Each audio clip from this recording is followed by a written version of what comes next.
Ultimately, this is a book of a warrior and his sword brothers, and I absolutely love it.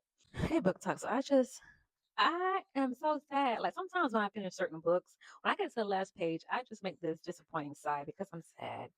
And but I'm also happy because I made it to the end, but I'm sad because there are no more books in this series. So I just finished book two, The Fires of Vengeance, and the Rage of Dragon series.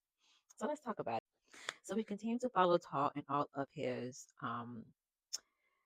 sword brothers after they storm the castle and try to save the queen. They do save the queen in book one, but as we know in book one, Tall's love of his life, or the girl he was in love with, dies by dragon fire.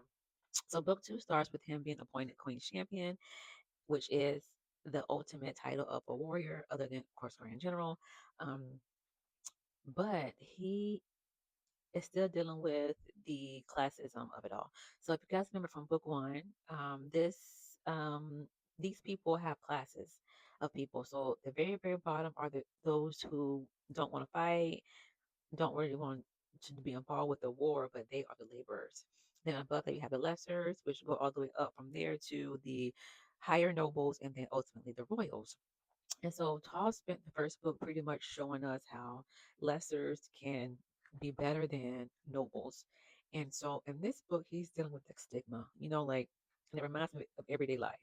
You know how many of us work hard to get to where we are, but we are continuously questioned about, do we belong in certain rooms? And though he's a lesser, he has lessers not believing that he made it to this position. Then you have nobles who are disgraced that he's in the position.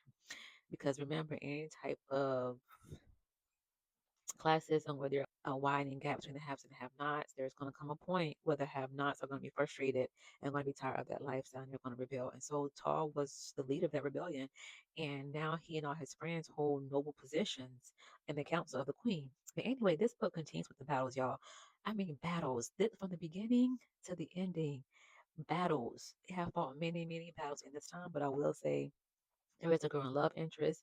There are other love interests covered in this book, but um, I cannot wait for book three. It is speculated that book three may be out, I think, in August this year. Let's hope that is true. But y'all, I love this book. This is for sure right after Lord of the Rings. This is my favorite high fantasy book. I mean, when I tell y'all I love it, I love it. And I would love nothing more than for HBO or Netflix to pick this up and be a show. Just with two books alone, we could get at least five good seasons. If you guys have read this book, let me know what you think, but I highly, highly recommend it.